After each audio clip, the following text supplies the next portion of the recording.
Arganissima, New York. Your exotic skin, hair, and beauty source, and your one-stop shop for all your natural and organic skin and hair care, featuring authentic organic Moroccan oil and prickly pear seed oil and much more. Bringing you only the best, straight from the source and proudly produced in the USA. So what are you waiting for? Shop today at www.arganissima.com. Arganissima, New York. Your beauty is our duty. Arganissima, New York.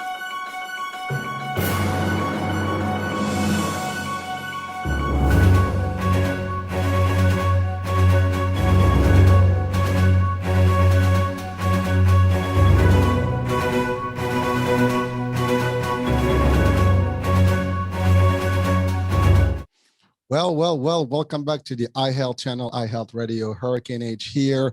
New show, new day, new guest, new topic of the hour, with a guest literally from the other side of the Atlantic Ocean, straight up from Marrakesh, Morocco.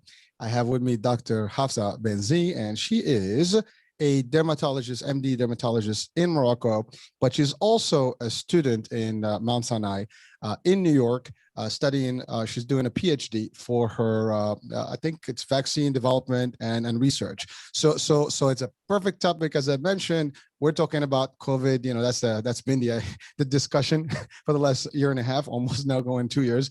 But really, a lot of questions about COVID, about the vaccines, anti-vaccinations, pro-vaccination. What is the vaccination? What is the vaccine? What is made of? All these questions. We might have some insights as to how it all works and what's the development stages and things like that, because a lot of people question how quickly this whole thing, happened. And, typically a vaccine takes years of testing. And apparently, the COVID-19 vaccines, all of them, Pfizer, Moderna, all these, kind of got together in a very little time.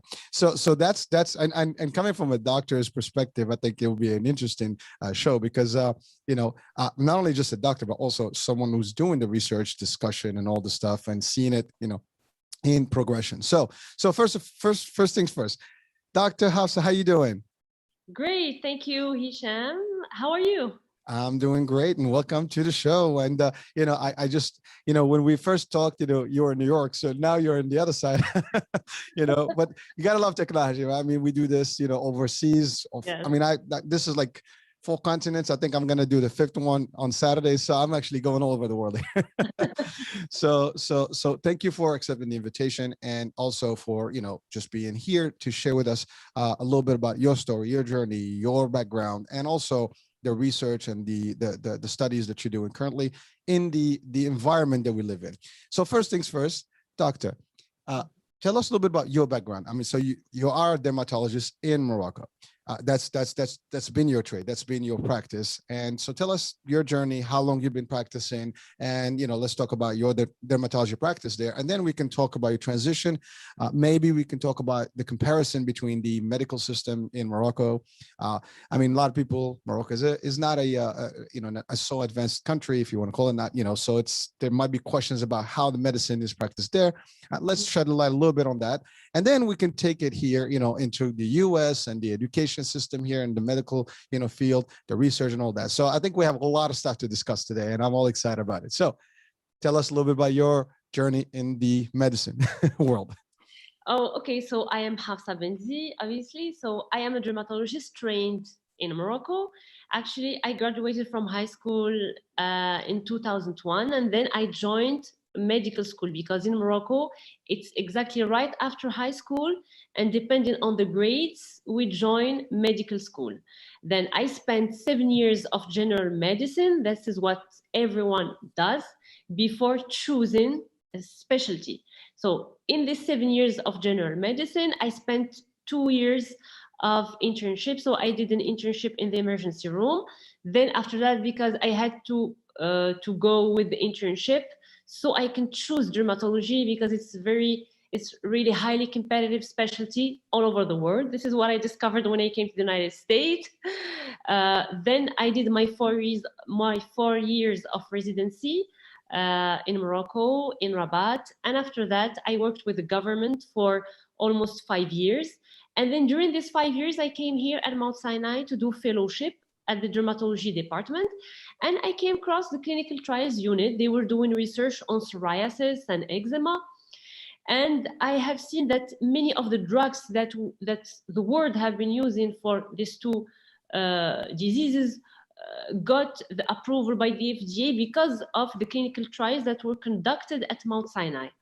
And I was very impressed because of the process of getting a drug approved, from working on it in a lab of basic science, then doing experiments on little animals, then after that on humans, clinical trials. So when I came back to Morocco, I then moved to the private sector so I can be free. And then I applied for this PhD and I got accepted. And I came here. I started on September 2019, just 1 year before. Before the craziness, right? Yeah, before the craziness. Yes. Wow. Well, that's a pretty intense journey. And so a couple of things. I mean, first of all, I love medicine and biology personally. I mean, when I was in Morocco, my high school, I mean, the baccalaureate was actually biology, science experimental science, and exact same. And then actually, believe it or not, I was registered in the military medicine academy. You know, I was, but I never went through it. You know, I'm the only child, so my parents were actually, my dad was for it, my mom was not, so I never made it there. So I took off, you know, and I went from medicine potentially to tourism. Wow. So that's like a whole different, you know, leap. But then I wound up in the US, and then the next step I became, you know, more involved in the insurance and healthcare. And, you know, 27 years later, back to healthcare. I've been back to healthcare, working with doctors, but I've always been, you know, intrigued by medicine and everything, you know, that comes with it, in biology and science. So those, and again, thus, I mean, the health channel and the health radio, yeah. Right?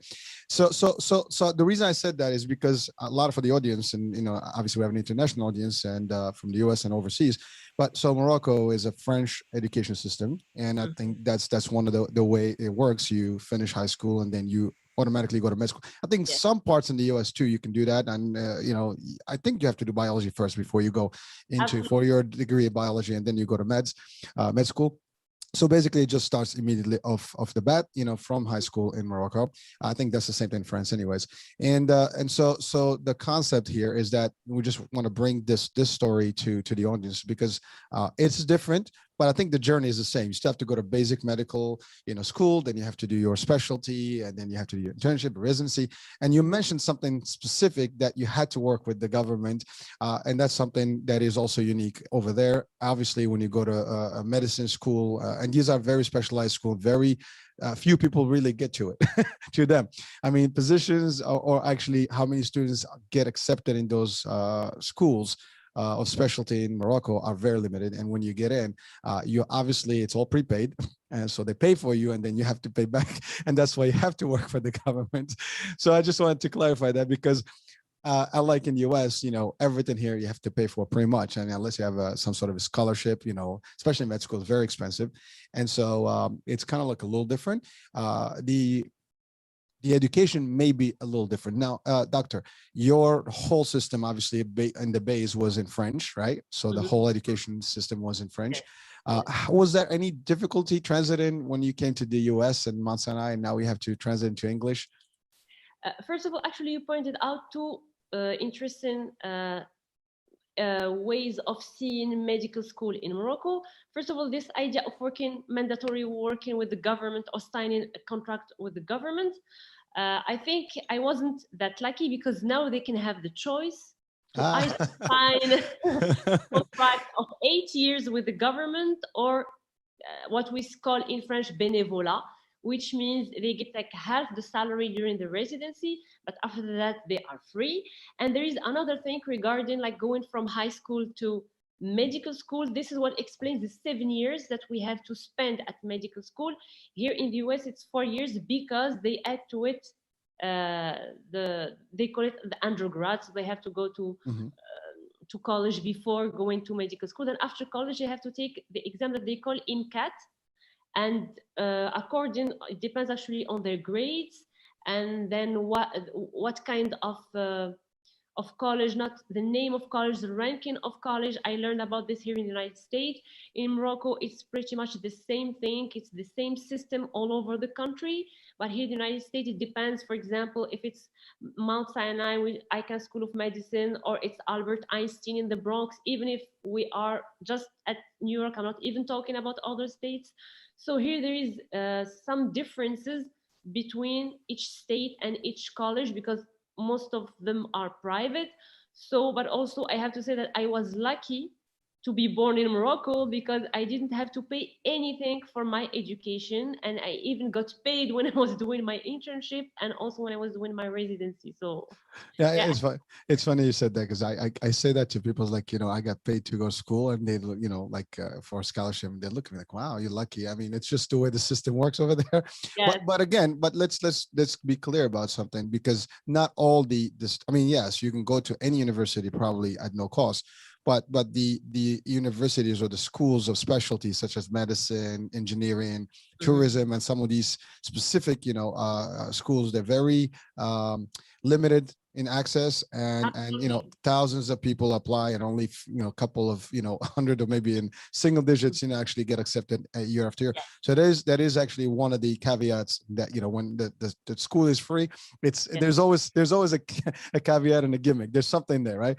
Nothing yeah, is for free typically, and obviously it's not for free, because while they give you the education, they also expect you to pay back by giving back. And that's really what I think, Doctor, you just mentioned, the option of either getting paid half, and certainly, you can be released to be actually working in private, or you have to really give your own contract of the 5 years. And you mentioned 8 years. That's a long time. absolutely. This is That is a long time that you have to commit. But I mean, at the end of the day, you said it. I mean, it costs you nothing to do that, and you still get paid when you're working for the government. Obviously, it's not at the same scale that you probably be paid if you were in a private practice. Again, but that's just from the economy of scales here. We're talking more about the economic aspect of medicine, and the function of medicine, and also like being a doctor. And you have to make a living. I mean, doctors also, they work, they do serve a purpose, and they help people and save life. But at the same time, that's the way to earn the living. So it does cost, a time, and a toll in your terms of your lifespan. Because I mean, yes. it's a pretty long 12 shot. years after high 12 years of school. your life. That exactly. That's, it's Yes. not no picnic. And I think it's all over the world. I mean, that's about the same. I mean, even Yes. here, I mean, you get the Yes. first 4 years, and then you have 3 years, and you have your residency. And if you have the specials, the specialty is more. It's crazy. But again, the bottom line is, whether in Morocco, here, anywhere in the world, I mean, you study the same basics of and fundamentals of medicine, and ultimately you can specialize in different things. And there are exchanges and programs like the one you've the fellowship program that you had, which I think that was also an excellent opportunity to open up a whole new horizon Yes. for you. And thus, I mean, ultimately, you did go back, and now you're back into the PhD program for the research and development in the field of vaccines. Nonetheless, because that's actually the interesting part. And that was before COVID, so it's not like you planned this. I mean, you were in it, Oh and my then God, it happened. And then I think I didn't answer your question about Yeah. English. As Yes. you Oh, we know, get in there. Go ahead. I didn't forget. okay. I think the audience doesn't know that in Morocco we are a cosmopolitan country. We have many cultures. People speak Spanish, speak French, Yep. speak Amazigh, which is an official language. It is a native Moroccan language. We speak classical Arabic. We speak Moroccan. So in our educational system, we have to study foreign languages, and English is our second foreign language. In some places, like in the north, it's Spanish. So during high school, like I think we start very soon Yes. studying English, and then there is the medical jargon it's almost the same, like the words are similar. And when we get into the internship or into the residency, we can see that most of the papers that are published and research, it's in English. Oh, so even in Morocco, it is in English. Yeah. Yes. Well, I mean, I did my thesis in English too, so I hear. Yeah. I know exactly how it works. But again, it's not common, because most people think that Morocco is a French colony, and by in principle, and certainly all our education is a French education base. But languages is definitely an asset that Morocco has, and in the education system, as you said, we pretty much by default you learn 3 languages by the time you get to high school, Yeah. and then you get to pick a 4th one if you want to later on. Yeah. but it does help in communication, education, and in your case, obviously med school. I mean, medicine is not I mean, it's a very strong language. It's a very strong, terminology that you have to learn. I mean, but you said it. I mean, it's French and English in terms of biology terms and science terms are Yes. very close. So it makes it a little easier in terms of the understanding of how the body works and the biology, anatomy, and all that stuff. And if you remember the math classes, algebra is classical Arabic word. It's algebra. So even Yep. in mathematics, the zero is from Arabic. So and we can talk about, what do you call it? Algorithm. I mean, not algorithm. yes, Yeah, yes, yeah, same thing. So I mean, it's it's an interesting discussion. We could have a whole show about just that, right? Because we could talk about some of the medicine roots and things like that, and some of the original research and some of the early pioneers of medicine were actually from with Arabic language and things like that. So Averroes, Ibn Rushd, or Avicenna, Ibn Sina. Yeah, yeah. I mean, that we can have a whole discussion about the history of medicine, Other day. and that would be an interesting show because a lot of people may not even know these things, right? Because they're exposed to what's new today, but they don't know the Absolutely. roots. I mean, I'm not generalizing. I mean, obviously there are people that know these things, but a lot of folks, they don't care. It's not something they've been told, and they don't really worry about it. But it's good to share some of these facts, and it's interesting, right? Now you picked dermatology, and you said the key word is that it was a very competitive, type of practice worldwide, and it's also an interesting practice. Now, what also you stated something about psoriasis, Yes. and I. Believe it or not, I mean, unfortunately, we just discovered my mom just happened to be diagnosed with it recently, and I know a friend of mine whose mom has been dealing with it, and I have a few friends that have been dealing with psoriasis, and maybe we can talk just briefly about what that is as a I guess as a disease, an illness, because a lot of people may not even know how it functions, how it works, and how the body does it. I mean, I didn't even realize when I was talking about my mom's doctor, and he said you need to see a rheumatologist, and I'm like, I thought that's a dermatology, but he said rheumatologist. So I'm like, okay, well, how does that work? So maybe you can give us clarity on that one. So is it really dermatology? Is it rheumatology? Is it both? And more. Both. And more. Well, there you go. So tell us more about it. Yeah, actually, psoriasis is one of the diseases that got me change my mind and quit the clinical practice to research, because at some point when as doctors we are faced with chronic diseases, what we call auto-inflammatory diseases, problems with immunity, and it's chronic disease. We have remission, but we have relapses, and sometimes the options are limited. And what we have is just prescriptions, injections. So we want to do something new. We want to try to find what's the origin of the disease. Like now we are understanding more and more about the pathophysiology of psoriasis and eczema. This is why the treatments, what we call the biologics, they are targeted therapies.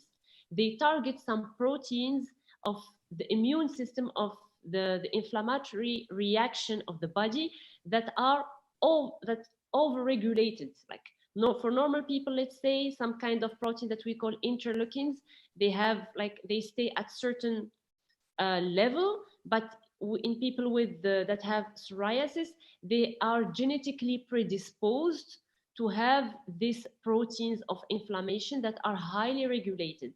And the trigger, now we have so many triggers. We talk about the environment, which includes some bacteria and other elements. We talk about stress as a trigger, but this helped us to at least narrow down the list of hypothesis and then the medications. Like before, for these chronic diseases, we used to use one thing: steroids. Steroids used to work for every chronic and inflammatory disease. Like if you don't know what it is, you Steroids. just steroids. But now what's good is that we understand more. We didn't put our finger on like one cause or etiology of psoriasis, but we are working toward it. At least the patients now, when they got diagnosed, they know that it's a problem in the immunity. There is a dysregulation. There is a protein in the immune system that's overly regulated, that's genetically predisposed.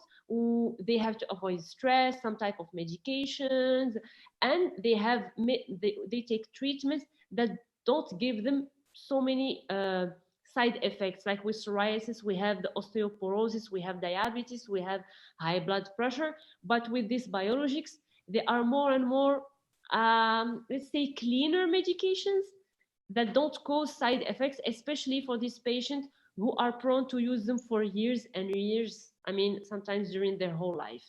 So it's evolution, it's remission, relapse. What we do with the targeted therapies is just we try to make the remission longer and the relapse shorter. But this is a chronic disease. So it keeps coming back, you know. So you But clear it. Control it. We have to control it.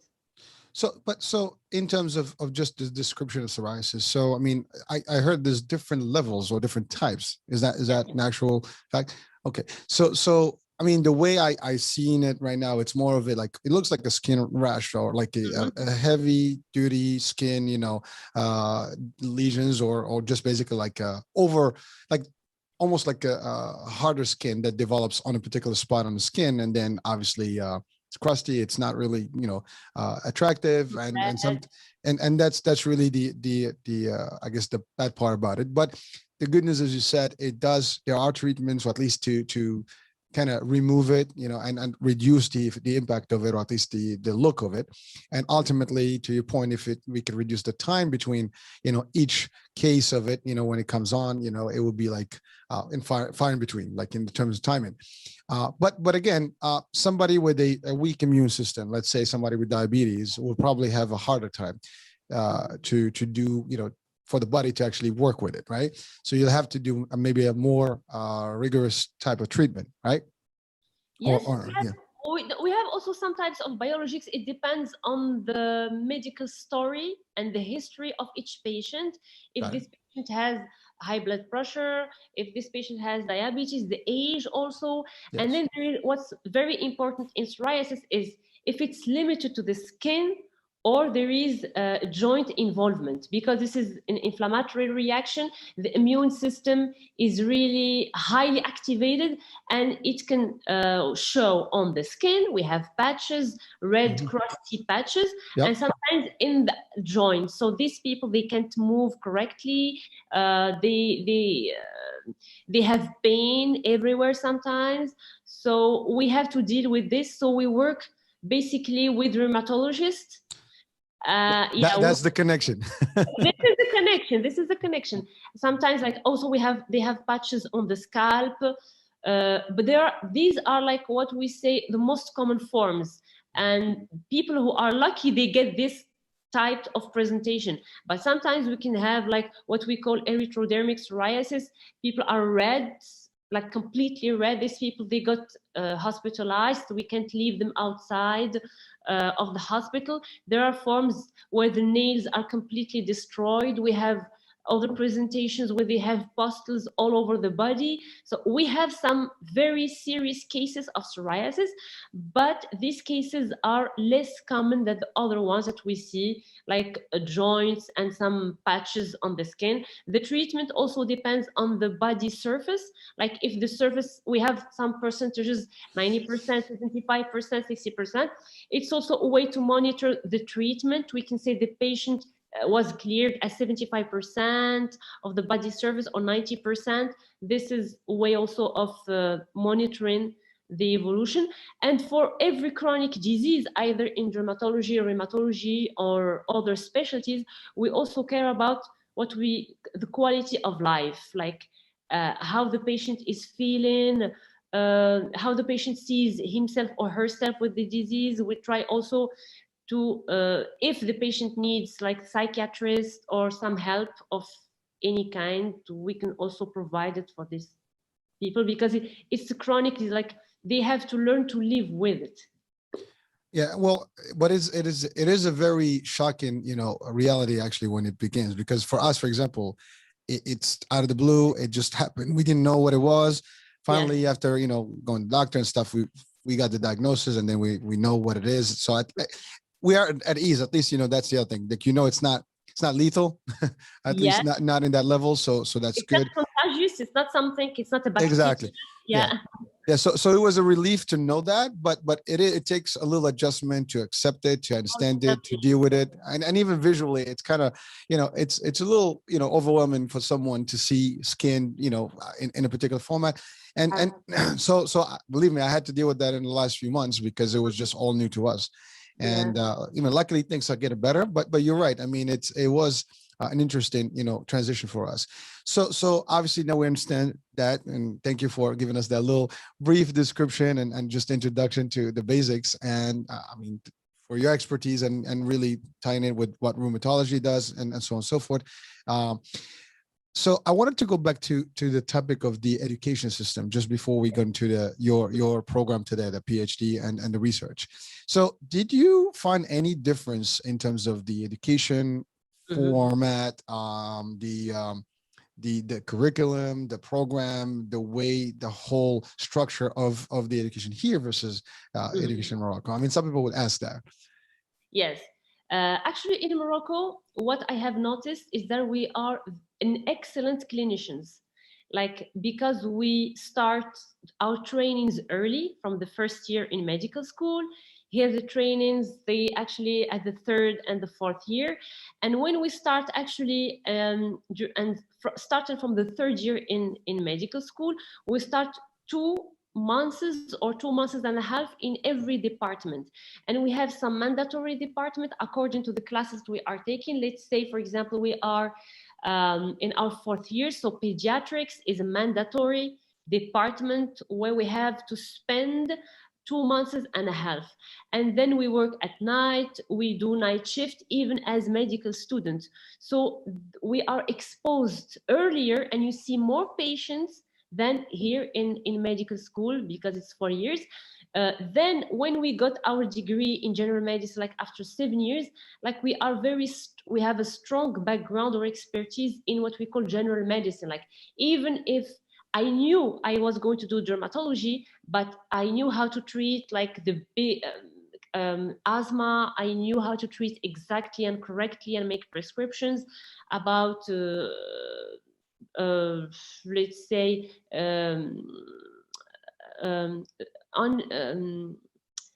so different types. Some heart diseases, high blood pressure, diabetes. Like for here, for example, it's very focused on the specialty. Like they study some little thing about everything, but after at the 5th year when they want to start the residency, like they get focused on the residency. Like, for example, when you are general doctor in Morocco, you can make prescription even for depression, for anxiety, for some cases of schizophrenia or bipolar disorder. Here they cannot, because they have to go and complete the residency in psychiatry. There is a second thing. For example, I will take as example my specialty, dermatology. So when we study dermatology, we have like 3 areas. We have what's the chronic inflammatory disease like psoriasis, eczema, and we have acne also. We have the aesthetic part of it, and we have the surgery, and we have oncology. And after 4 years, we have to gain an expertise in each of these areas. For example, in the United States, when they finish the residency, they are good at 1 or 2 things, but after that, they have to pay for fellowship to complete the other things. For example, in Morocco, surgical dermatology is a must. It's not a choice. It's mandatory. When you get your diploma at the end, you have to be able to remove melanoma and do a very good reconstruction, like sutures that are aesthetically very correct. And we don't have, we only send like cases that need like general anesthesia or more reconstruction, or for example, we have to remove huge melanoma. But here in the United States, I see like they will have to send the patient, they will do the biopsy, then the dermatologist will not get the patient back. He will have to send it to the plastic surgeon to take the whole area of the cancer, let's say the skin cancer, then do the reconstruction. So here, let's say it's everyone does something from the specialty, and it's always a team. Like in Morocco, the concept or the mindset is that the patient has to get everything done by the least number of people, or doctors. Doctors, yeah. Here in the United States, sorry, no, it's okay. Like he can see the dermatologist and the plastic surgeon, then he can go see the oncologist. Then Well, it is an industry, and ultimately there's a referral base, and yes, specialties, subspecialties. So what I think the main difference here in terms of just what I'm getting, and for the audience, is that in the education system there, as a doctor, you practice pretty much a general concept, but also subspecialties in the same concept. So you're kind of like a jack of all trades, while you're there, and then you can also add a specialty and really expand on that. Here, you get your basics, and then you really become the expert in that specialty. So yes. so the experts are super experts, and that's I think that's the main difference. Now, how easy is it for someone, for example, to I guess to further their education if they were in Morocco to come to the US? Was that an easy thing? I'm sure that is very limited, and it's not just for everyone. But again, some people may ask, like, well, can I do that? How easy for me to do that? What will it take for me to be there if I was a doctor, for example, in Morocco right now? Yes. If I were a doctor. Obviously, as a Moroccan going to the United States for my education, it was not my comfort zone, because as we all know, our comfort zone in Morocco is Europe, especially France, Yeah. Belgium. Yes, we don't have to take any other exams. Like, we practice directly. The license we get in Morocco with the education is for us enough to practice in most of the countries, European countries. But here for my education, actually, they ask for, first of all, I didn't know how the system works. This idea of classes, credits, paying for each class. So for me, it was am I going to pay to educate myself? I thought I just have to pay the rent and the ticket to New York, and that's it, and my living expenses. But no, because it depends on the school, as I said, also the ranking of the school in the state, in the city, in the whole country. And also, I think my fellowship helped me a lot, because I understood how the system was working. And then when it comes also, of course, in I said they also ask for your grades. So I had to translate all my transcript, like from high school, from middle school, then high school, then during 7 years in medical school, then my 2 years, including my 2 years of internship, then my 4 years of residency, then send them to them, plus what they call here the personal statement, like the motivation why you are doing this, plus your resume, my work experience, my background, everything. Then after that, I was called for an interview, so I came to Mount Sinai for the interview. Then after that, they say, like, even because we don't have this concept in Morocco, like, for example, in Morocco, if you pay money, like, that you're gonna be selected, it doesn't work like this in the United States. You pay money and, like, you do your best, and you hope that you will be selected. We don't take it for granted. Like, it's not like if you have money, you will get a degree or a diploma. You have to work for it. You have to earn it. Listen, I didn't think it would be easy, and that's why I asked the question, because some people are like, well, how is that possible? I mean, it sounds like, because when you hear it, it's like, okay, I was there, I'm here, and that sounds good, but it takes a lot, and it's not as simple as people may think, and it really takes a lot of courage. It takes investment, takes time, and you have to build a case, basically. Yeah, and also, sorry, people, when we talk about grades, we know in Morocco we have like over 20. Or here in the United States, like GPA. all universities, they know how to translate this system to ABC. So whatever you submit, they know 19 over 20 or 10 over 20. They will translate everything to the ABC system. So yeah, we just have to translate and send them the transcript. They will take care of them. Well, listen, I mean, first of all, congrats, because I mean, the program you're in is one of the best, and I mean, Mount Sinai is no picnic, and I'm sure it was not an easy, just hey, you get an interview. They really know who they were talking to, and so I mean, I have to say, I'm proud of you and your achievements. And I'm sure, anybody listen, whether they're Moroccans or Americans, I mean, that is actually a great, achievement. And something to recognize and a true success. So one more item that I think will be a good question that people would probably want to know about is the comparison in terms of infrastructure, over there versus here, in terms of practical stuff like lab access and technology access. Ultimately, here it's a lot more, well, at least the perception is that it should be more accessible and more available and more advanced. Is that even a myth or is that a reality? I don't know. But some people would probably ask, like, well, how does that even compare? When it comes to research, obviously, United States is the best. It's even better than going to France, to Europe, because here there is also, and I will highlight it, the private sector is investing in the United States more than the government. Like still in Morocco or in France, people wait for the government to invest in research. And this is what made the United States like get the vaccine earlier. And in Europe, for example, in France, l'Institut Pasteur, who got like, they asked Institut Pasteur to make the vaccine earlier, but because of the investment and people are from the private sector are not investing, they were not able to make the vaccine just like here in the United States. So when it comes to research, obviously the United States wins.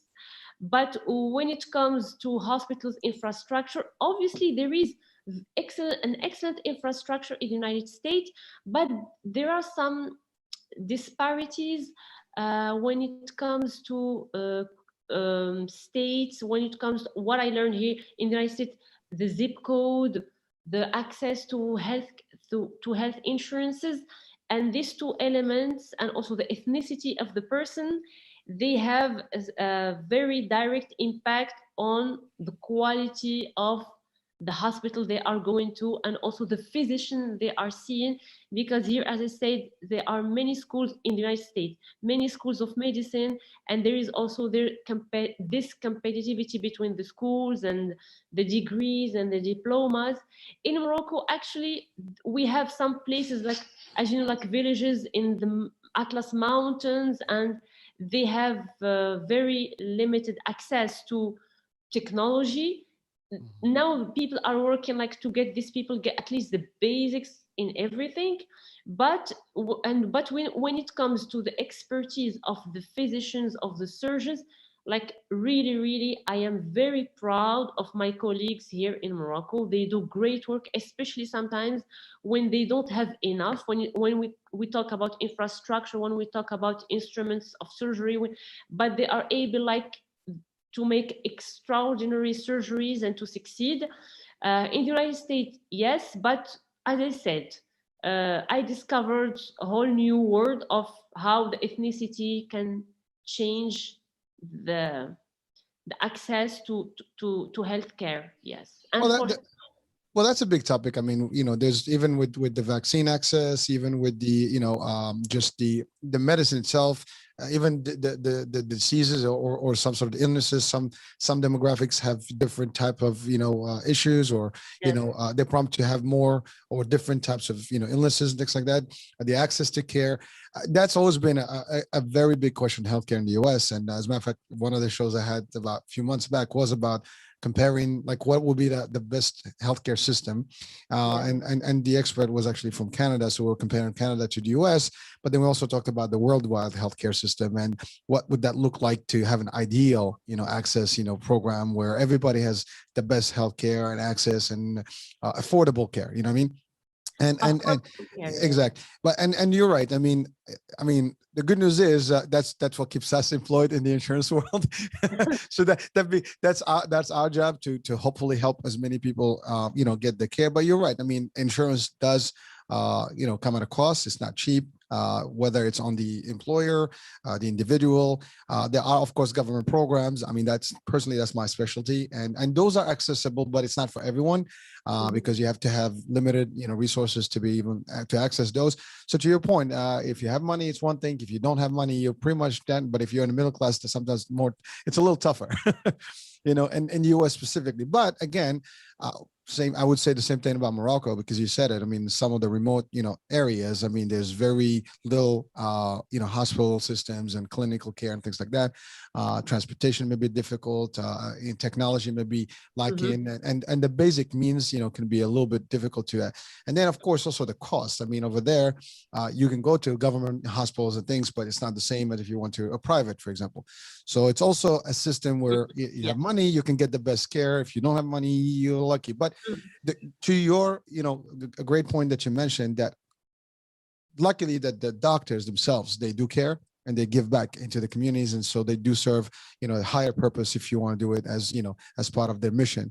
I think that's really what makes a difference in terms of how people get access. But again, a lot of people will argue right now, if they listen to this and they're from Morocco, they'll be like, well, that's not what we think. I mean, not everybody has access. Yes, and there's something in the United States. It's sometimes always either black or white. If healthcare is right or privilege, it's sometimes very political, the discussion in the United States. Some people would say, like, more liberal people, like, it's a right. More conservative people would say it's a privilege, we have to pay for it. This is also, but this is a very American discussion.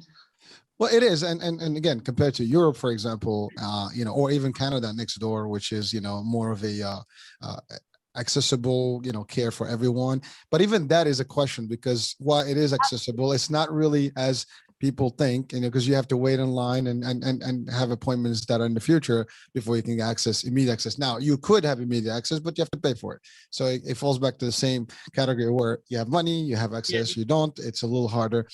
And again, that this is not going to be resolved anytime soon, because I think one of the suggestions that was in that show was that maybe if the private sector gets in, and there's it's not just government, it's also private. Which, by the way, the concept that I work in, which is what we call managed care, is really the concept where, as if it develops to beyond just the government programs, it could be the right formula. But that's a big if and when, and so we're not even going to touch that subject today. But again, in comparison between a third world country technically and the most advanced, one of the most advanced countries, there's obviously big differences.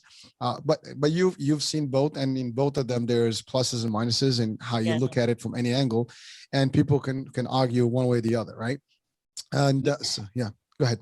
There is also this issue of the price of medicine. Let's say in Morocco, for example, the equivalent, I don't want to say a commercial name, so maybe clavulanic acid amoxicillin, this association, will cost in Morocco $20. And in the United States, it depends on the insurance you have. So the prices are different. What I learned also during this program is that, for example, the investor or the company is American, the pharmaceutical company is American, and they have a patent, let's say, for 20 years. So, and they made an investment for maybe 15 or 20 years before. So they have to pay at least back their first investment, and they make money of it. Otherwise, they wouldn't be able to invest again in research and development. Yeah. Yes, in research. So. No, well, you're right. I mean, again, I can give some explanation about that. I mean, so from the insurance perspective, when we design benefits, I mean, ultimately there's some cost that's involved, and how much it costs, for each, drug and category. And we have also, like, in the insurance world, we have like tiers of medicine. So you have generic, preferred generic, brand, preferred brand, and you have specialty medicine, and that can cost tremendous money. Maybe the generics are very cheap. You can actually buy them from even stores like Walmart and Target in the US for $4, for your generics. But you're right, those generics actually, it took 20 years before they became generic, and before they actually got released from the brand, so it's a little, it takes time. And obviously, to your point, research and development is the biggest investment when it comes to pharmaceutical companies. So there's a big cost. And actually, that's a perfect segue to our discussion today, the second part of our discussion about your field of expertise now beyond dermatology and in the US. I wanted to share some fact to the audiences, because they might have heard a couple of things on the show here in Morocco and in the US. So doctor, you are actually right now in Morocco on vacation, but you typically are in New York. So just wanted to clarify that. So when we refer to it on the show as here in the US, because I mean, obviously she is in the US, but currently right now, just from the show, she's actually calling from Morocco while she's visiting, friends and family and taking a little breather. So just wanted to clarify that. So the segue to our, your current I guess field of study, which is research and development, and specifically in the vaccine development. And really that's the hot topic right now. And you and I before the show, we talked about, all the stuff that's going on in this world between pro and anti-vaccine and all these things that's going on.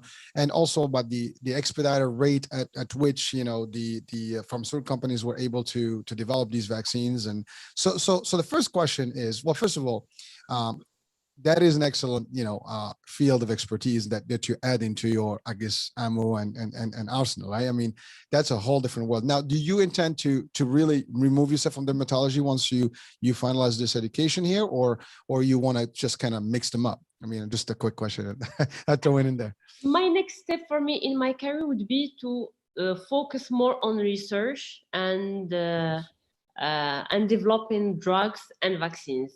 Then maybe later, maybe just before my retirement or maybe after, I will go back to dermatology. But now actually I'm more focused on my next step would be just research and development of vaccines and drugs. Well, doctor, you're going to be a hot commodity right now because I just heard on the news that they've launched, I guess, a campaign in Morocco to start, potentially developing the vaccines in there. So you're gonna be one of the first ones they're gonna snatch out here. Come back here, we need you, right? Or maybe the opposite. Here, they're just not gonna release you. It's like, no, we want you here, and that's it. So you're gonna be really like you pulled back from both sides. Like, hey, we want her. No, we want her. We spend money on her. We spend money on her too. So that's gonna be a challenge, right? But again, hopefully you'll end up in the right place, and maybe you will contribute to help both societies and both countries and the world for that matter. So, and we'll thank you for that. I mean, I think we need a lot of that, and we need also a lot of clarity on what's going on because there's different questions about vaccines, and obviously COVID has really thrown a little monkey wrench, as we call it here, in the healthcare, and compared to all the other diseases and all the other vaccines. The big question is like, how did we not do this for HIV? How did we not do it for Ebola and for all the others? Yet this is like a closer to the common flu and closer to the H1N1, same family of SARS, yet we were able to do this in record time. And so the question becomes like, it takes away some of the credibility, I guess, of the vaccine. And then you have a lot of the anti-vaxxers, or you have also the folks that may be borderline theorists, and they just say there's a conspiracy here, but you have a lot of opinions. I mean, and I'm not here sharing, I'm not pro or against anyone. Everybody's entitled to their opinion, but the idea is like we have a lot of opinions, right? And right now the world is almost divided. You have these folks that are like, oh, I got my jab, and the other one's like, I don't want my jab. Yeah. You can keep your jab because I don't know what mRNA is, and that's like micro things, it's a synthetic, and again, I mean, everybody knows these terminology now. I mean, we don't even have to. I mean, every channel, every social media outlet is talking about this. It's crazy. You go to TikTok, you go to Instagram, it's all the same topic, but you are in the middle of it, in the back end of it, like on the front line and the back line of it, because you're really behind the curtains working on this. How, and you were there before this transition, so you probably were closer to the action, because I'm sure you're getting the updates in your field, and I'm sure you guys as doctors and researchers on the back learning these things, and also like getting closer look at how the progress with Pfizer, Moderna, and all these. As a matter of fact, tomorrow I have a show that is just about the recalls in some of those cases, like with some like Moderna and things like that. So we're going to talk about the vaccine as well tomorrow. But so it's a perfect two shows back to back. We're talking medicine and research as well as vaccine. So your study now is research and development. Yes. And now you're researching vaccines specifically, but you were not involved in the development of this particular vaccine or any of those vaccines that are dedicated to COVID, were you? Yes? No? In my lab, we were not working on this vaccine, but during our classes or lectures, obviously, it was like a hot topic in our classes, and we had lectures, in everything, like from the math of it, the statistics of the clinical trials to the clinical side of it. Yes. Well, so the question is, I mean, that's the big question that everybody's been asking. You know, how much of clinical trials and you know, how long has it been? Because it was really developed in 6 months or so. So was there enough, you know, to really launch it? I mean, obviously, even the discussion is that it was approved under emergency use, not actually as a regular FDA approved drug or vaccine rather. So that's a big challenge. Now, in your, I guess, background there, when you were in those discussions, was that ever a discussion topic and a debate about it? I mean, was there such a thing? And also, if we can extend on that discussion in terms of what is the main difference between all these vaccines? And so what, I'll give you a little time to rehearse on those both both questions here. So first, actually, it wasn't surprised that it was very quickly developed because we had a huge pandemic. The pandemic, we had lockdowns, no flights, no problem. Like for the HIV, we didn't have to go into lockdown because of the HIV. The governments didn't end the flights and the people and merchandise movement between countries and continents because of the HIV. But here we have a real crisis. The economy was collapsing. So the investment, like the investors, they paused on everything. Like I can even talk to you about how many research was started on many types of cancer, and everything was like paused just to focus on the coronavirus and the vaccine. This is the first thing. The second thing is that we knew something about the family. We knew many things about the family. We didn't know. We didn't have enough data on this particular, like how to say, like novel group or cousin, let's say, or son. But we had enough information about the virus, about the family. This is not new. The third thing is that in each step that was taken toward making the vaccine, ethics and was something that really were held like high and really respected. And it's important. Like when we talk about ethics, people think that ethics, it's only about maybe the side effects, but it's in every mathematical equation that a biostatistician had to resolve to find like the number of the sample size, for example, or to talk about the efficacy. Ethics was something that's really huge. And I don't think researchers and clinicians take time to explain to the populations. We cannot do anything without having in mind that we shouldn't harm people. We should not harm people. The vaccine or the drug has to have a positive impact on people. We have so many restrictions that even people don't know, so many regulations, and we just say, oh, it was quickly developed. No, it wasn't quickly developed, but if we put this amount of energy, of money, of expertise, of knowledge all over the world, teams were working like from the Japan to United States to Europe, to like everybody was involved in the development of a vaccine. And then when it comes to this question of people who are anti-vaccine or against or for the vaccine, I think we were lucky that the technology of the vaccine was discovered at some point, because if not, we would have lost so many kids for varicella, for rubella, for these diseases. When they were diagnosed in the beginning, for example, varicella, I'd say, these people, they have breathing problems and issues, like even more than the coronavirus does. Like, and because of the vaccine, it's not that the virus disappeared, but the presentation is becoming like milder. It's not very pronounced. It's, Mhm. they don't have this, the symptoms are not very intense. Right. This is why the vaccine is for. It's not that the vaccine will eliminate the virus or the bacteria. No, it will make the immunity stronger to fight this agent, and also it will make the symptoms less and less intense. And then there is something that's very important whenever we are conducting trials for vaccine or drug.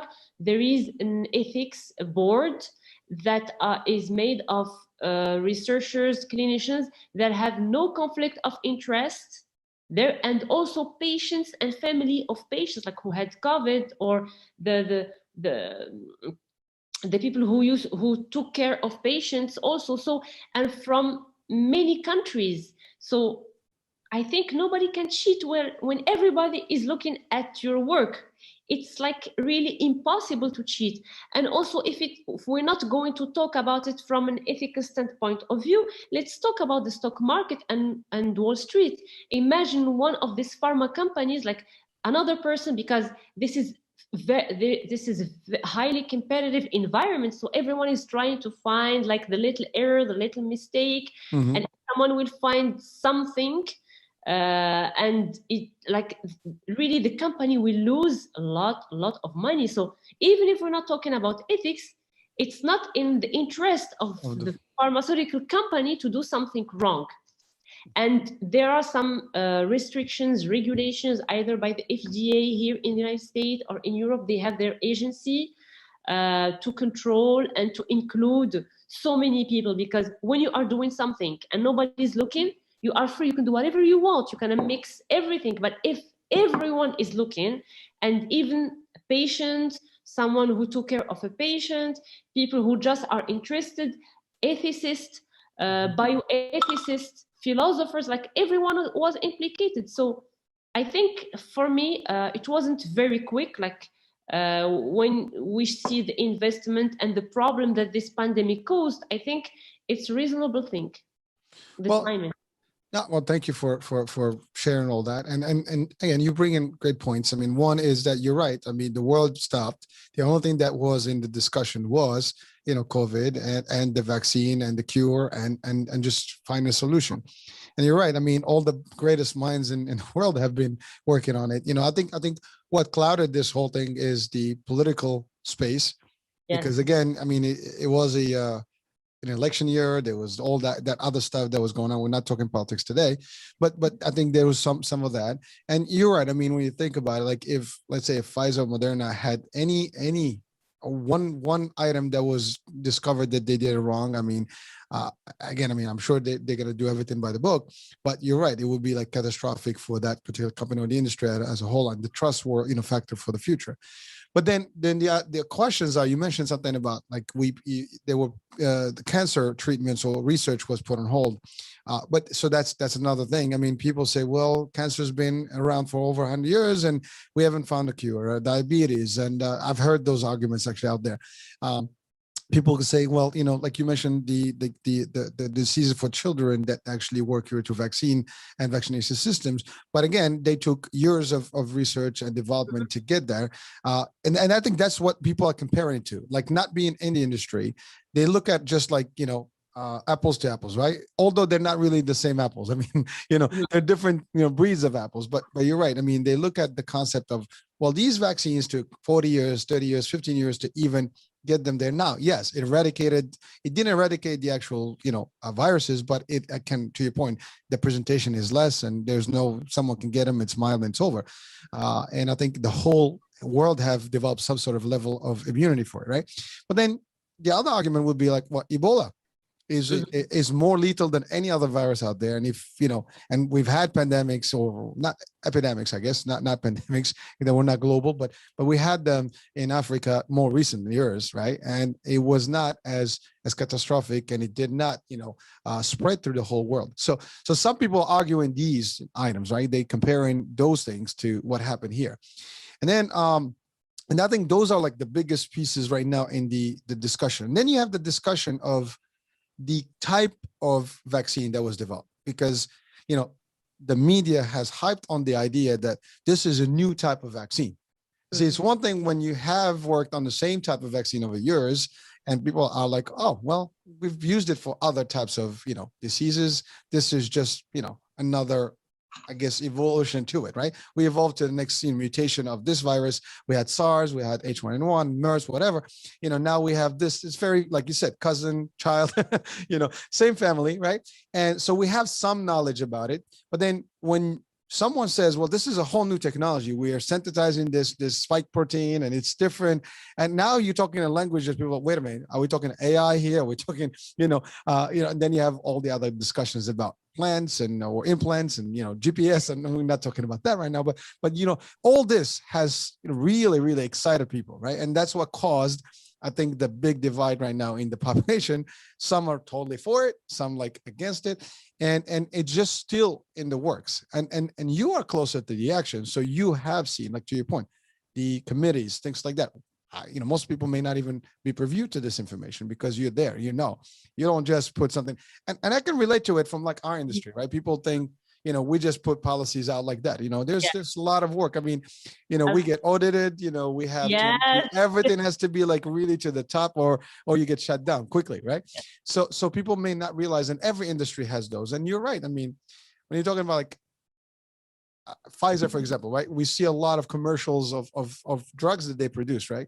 And it has a lot of description, like, all these warnings, right? Boom, boom, boom, boom, boom. Mhm. I think what happened, some of the reason of the skeptical, folks out there, and the skepticism is about, well, nobody's warning us about the adverse reaction on this. I mean, it's gonna, and then you have also the controversies, right? Well, we need the vaccine so we can, get off the mask and get our lives back. But then they got the vaccine, and then now you have people say, well, you still have to have masks. So that's the other part that fueled more of this discomfort, right? Because it's like, it's not consistent. Well, if we get the vaccine, we should be fine, right? But then the vaccine is not curing.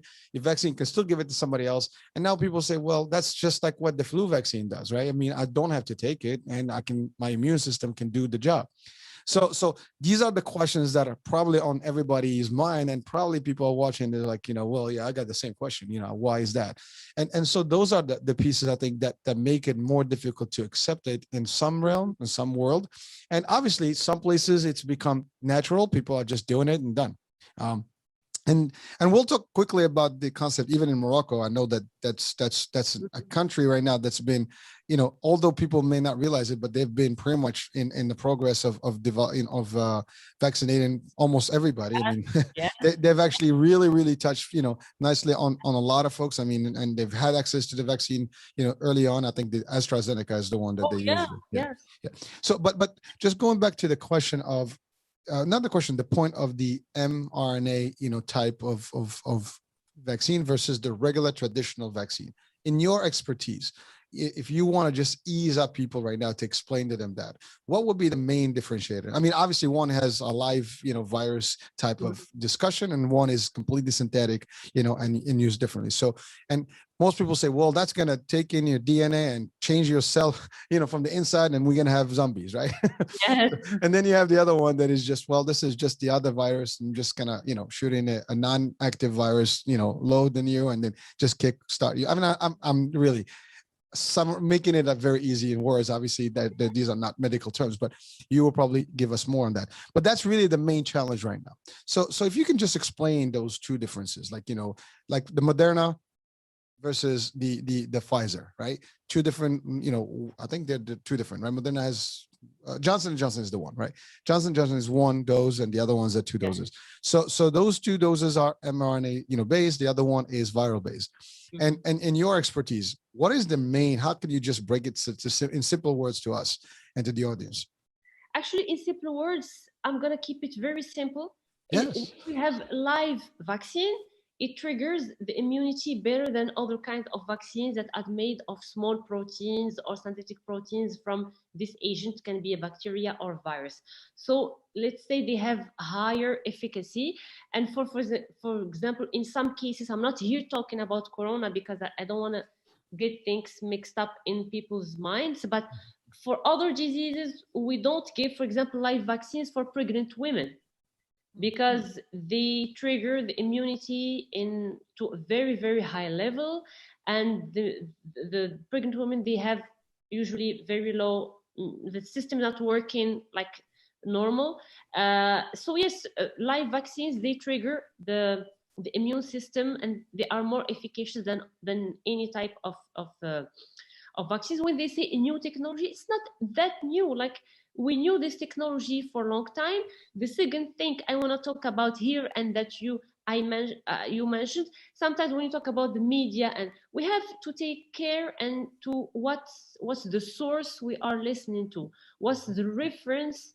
When someone says something on we read, we are getting texts on our phones, on WhatsApp, from everybody. Everyone knows everything about the vaccine and stuff, and we don't even check the reference. And let's say, for example, for one of the studies made in very correct and thorough way to be published in, let's say, the New England Journal, or the NEJM, let's say, or JAMA and stuff, people, they invest money, and this like these journals, you need to pay money to get, for example, your article plus the quality of the article, and there is a review board that review the methodology from the statistics and everything to get published. So this is an information that's valuable. But when you get something for free, like you get it on WhatsApp and text, or on the social media, we have first of all to check the reference, who said it, who did the research. Is there any conflict of interest? Like, for all papers that have valuable information that we study, like all over the world, in medicine or in science, we always have to see conflict of interest. Who did the research? Is he working for pharma?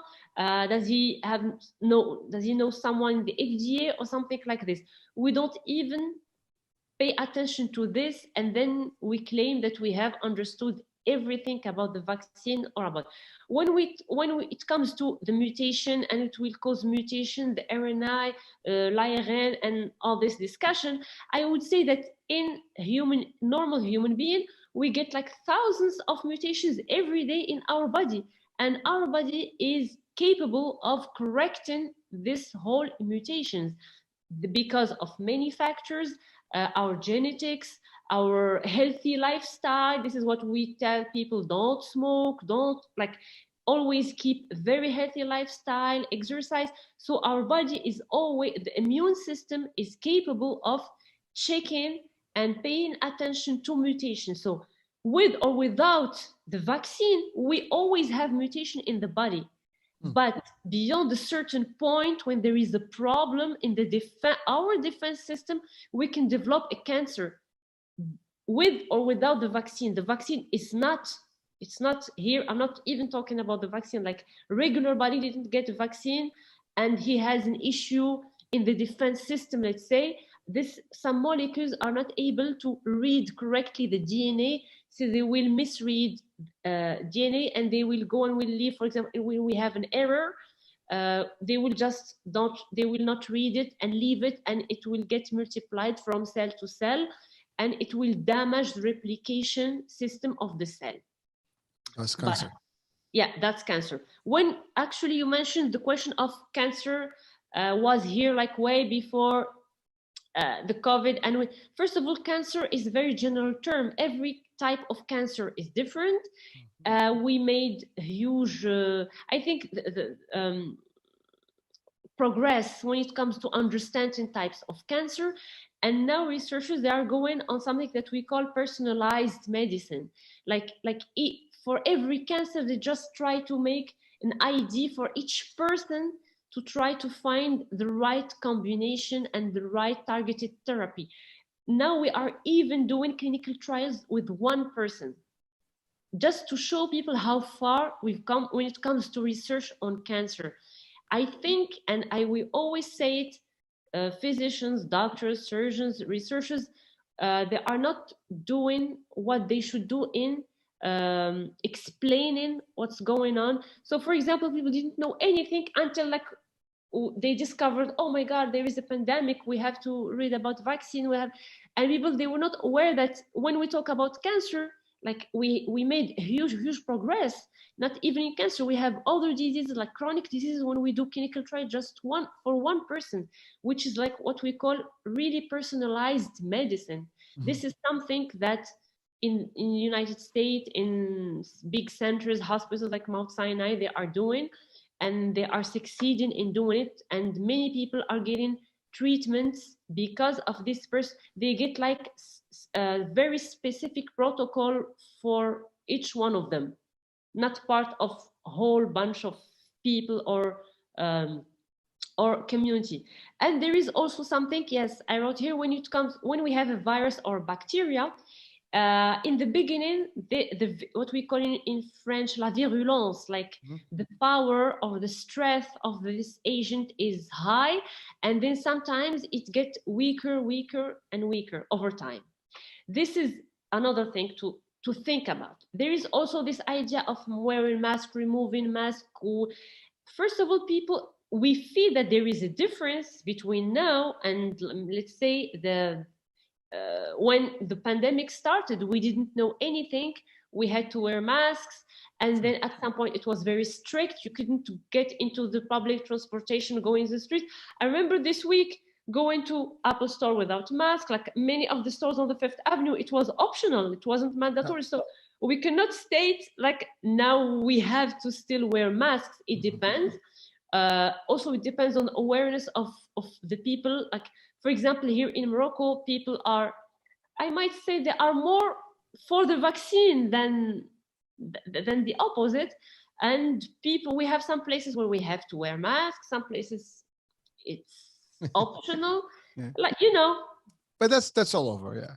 Well, Yeah. well, so doctor, one element is you talked about the immune system, and it does recognize and it kind of works on its own. Some people argue that too, like, well, this viral, infection or this particular virus, it has a fatality rate that is very low, and for the most part, people get a mild case or no symptoms at all, and the immune system does that. So a lot of people are more like, well, I'm just gonna, get it over with, build my own immune system and let it be. That's one group. And then now you have also like these variations or the variants, right? We have the Delta, we have the Delta Plus, but I think you mentioned something very key is that bodies, have mutations. Viruses over the years and centuries always mutate, and even the flu. I mean, in every season there's multiple flu, strains, and therefore there's different viruses, and they may not all respond to the same vaccine the same way. So I think that the argument can be won either way, and so. But you're right. I mean, it's just different dynamics, and I think that's the key element here is that it's been a very quick year and a half, and a lot of things happen very expedited, most than when you have time and there's no crisis, you can take your time. But when you have to work 24/7 on something, I mean, you can expedite things, right? What would take 3 years to do or 4 years could take a few months, if you have more people and more time put into it, right?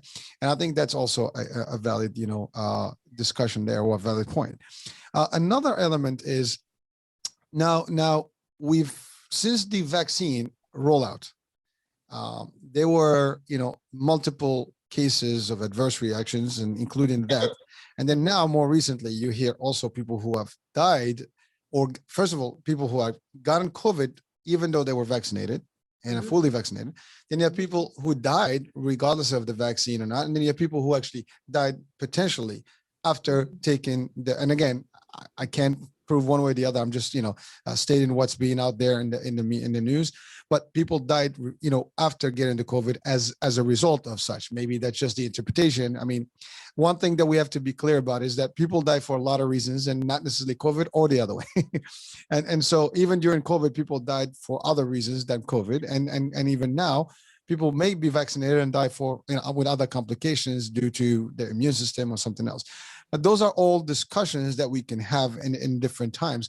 But really, I think that's the other part that fuels the debate, because people are still concerned. Well, if this is so good, why are people like having these reactions? Also, there was also a lot of this. You said earlier, in the beginning, we didn't know much about this, right? So there's a lot of, with trial and error, as they say, right?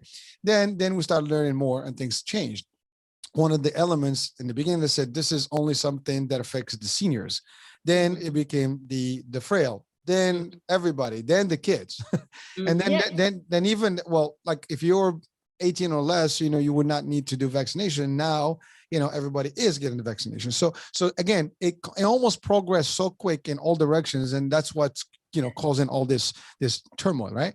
So in your background, in your realm, in your expertise, and you're exposed to this on the back scene, like, you know, you're backstage, right? We're in the stage, in the front stage, you're in the backstage.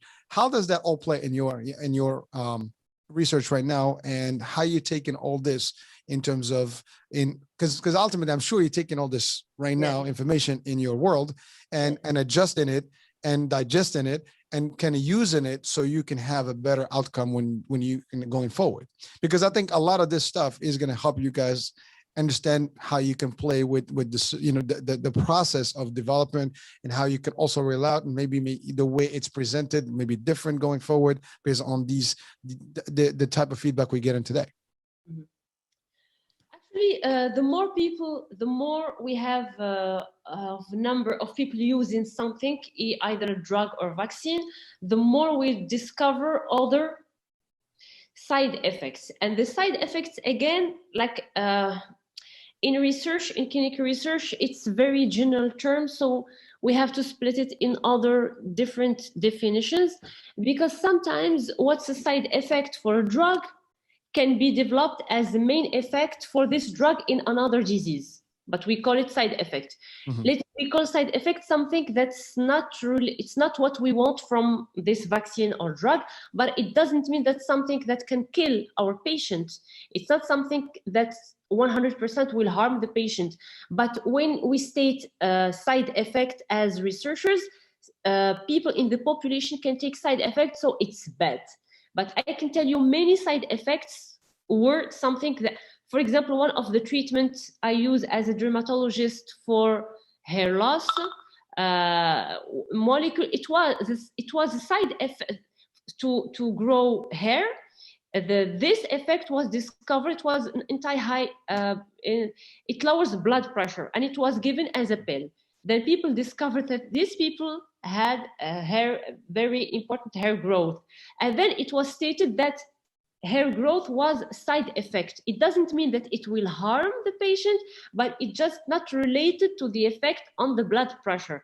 So we developed this, what was called side effect, even if it wasn't. And we made a drug, which like a solution spray that we use for hair. This is what you can find everywhere. Minoxidil, if you know, like the molecule, you can find it over the counter. But in the beginning, it was a treatment for high blood pressure. So side effect doesn't always mean that it will harm the people. The second, as I said, the more we have people using something, the more we discover side effect, because it's statistical rule. This is very mathematical rule. The more we include patient and we have the data, the more we can improve our prediction models that we do about either vaccine or drug. And as you know now, we are even going in statistics with this, what we call the Bayesian statistics, when we work on model prediction. We do prediction, and the prediction is modified according to the data that we get. If we have one patient, for example, we'll have a curve that's different from 2 patients and 3 patients. And the more the patients are using, the more we'll see side effects. It's been like this for every drug, for every vaccine, just that now people are exposed during a very short period of time to this, like the vaccine was developed. Now we are talking about side effects and everything. But if you remember, my mother told me that maybe in the 60s, they had some vaccines and they were told, don't eat meat or don't eat red meat with them, and look, you will have side effects. And hopefully this helped people or researchers improve the quality of the vaccine later. So now we take these vaccines, we took these vaccines when we were kids, and we were not asked to avoid taking for 48 hours this product or this other product. So this is something that, yes, we will see more side effects as people are getting more and more vaccinated. Well, I mean, that's a great point. I mean, you know, but when you look, sorry, but people really have to be sure that, let's say, for fatal, like heart attacks, like for neurological side effects, for this vaccine got tested for everything. And sometimes, let's say, I will give an example. At some point, we can have surgery during our life. We will have general anesthesia. Some people never wake up after the general anesthesia because they have some genetic predisposition to have like heart attack or specific side effects of respiratory problem due to specific drug that most of the population Will not don't. happen. Yes, but we do not know. We cannot know. Like, for example, only for penicillin and some few products that we get tested before getting the drug. But for most of the anesthetic drugs or medications, you don't get tested for it. And we see patients, they went to do like some aesthetic surgery and stuff, liposuction, and then they never wake up. Wow. I don't wish this for people, but people should know that we are not equal when it comes to our genetic predisposition to developing side effects. For example, some people, the example I always give, will smoke for 40 years and they will not get lung cancer. And some people will just smoke for few years and they are predisposed to get lung cancer. Or not even smoke. Or not even smoke, absolutely, which is another type of lung cancer. And then when we talk about mental health, we have like bipolar disorder, schizophrenia. Some people, for example, schizophrenia, they will use cannabis for a very long time. They will never switch and go to schizophrenia. Some people will just use cannabis for a few times and just go. So we have this genetic predisposition that unpredictable. Well, thank you for the clarity, because I think those are clear points that people have to take in consideration when they make these judgments. And I mean, I think we all have our own kind of predisposed judgments on things, and we try to analyze things the way we understand them. But when you put it into like a scale of things, you're right. I mean, in any universe, right, you're going to have the majority is going to have no problem. And again, that's the same thing. We say 99%, pretty much recovery, right? That 1% is a lot, but when we put it in a very light, it's only 1%, but 1% is thousands and if not millions. And we need people who are very perplexed about the vaccine. We need their questions. We need them to challenge always the scientific community. We need their questions, because we cannot say, oh, everybody should think that vaccines are always good. No, we need people to be part of this safety and ethics committees, to follow and to monitor the research team who are doing research. So I'm actually trying to give answers and discussing with you and with the audience, but obviously we all need to have this, what if it doesn't, what if it has this or that? We always need this kind of discussions. Well, and you're right. I mean, the more people throw in questions, the more we can test things, right? Because none of us smarter than all of us, right? I mean, we have the more we are, the smarter we are. I mean, more brains together, and unity there's strength. So even with this, I think that makes sense in terms of logic. So the more people involved, obviously more opinions, but also the more questions, the more like stabs and poking at something, you'll probably get more, closer to a better one. But you're right. I mean, you can have a universe of 100 people, they all test good, and you get the 101, and that's the one that actually has a problem.